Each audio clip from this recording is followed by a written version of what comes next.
and the world was brought to a thundering halt by a virus.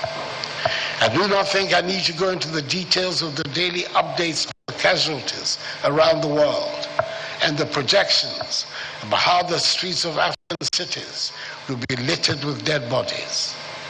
But I would remind all of us that the lessons, both immediate and long-term, that emerged from the COVID-19 crisis were harsh. The first was what we had always known, but are often lulled into thinking could be different, which is that there is no such thing as charity in international relations. Nobody is going to give you vaccines until their own needs have been fully satisfied.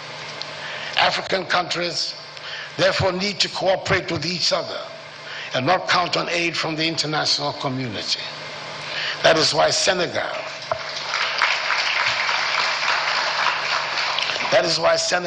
Nigeria, South Africa, Rwanda, Ghana, and others have taken on the responsibility of manufacturing their own vaccines.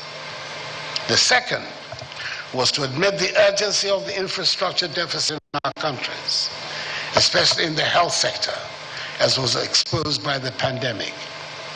We seized the opportunity to embark on a massive hospital and other health facilities construction program.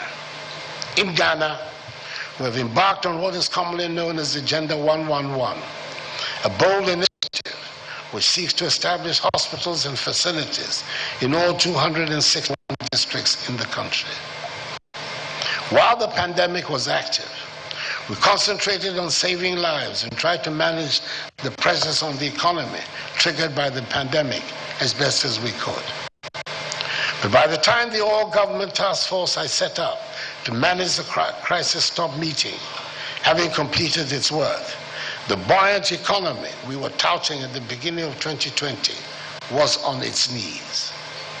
We had to accept that in spite of the obvious advances we had made in the management of the economy in the first 3 years, we had not achieved the resilience needed to withstand the shock of the unprecedented global economic meltdown.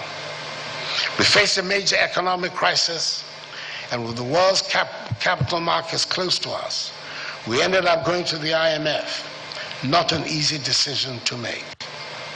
The economic difficulties brought people onto the streets. And I will say that even though the demonstrations were not exactly on the scale of the SAP riots that are recalled and described in the book, they were serious enough to feed into the growing disaffection against the government.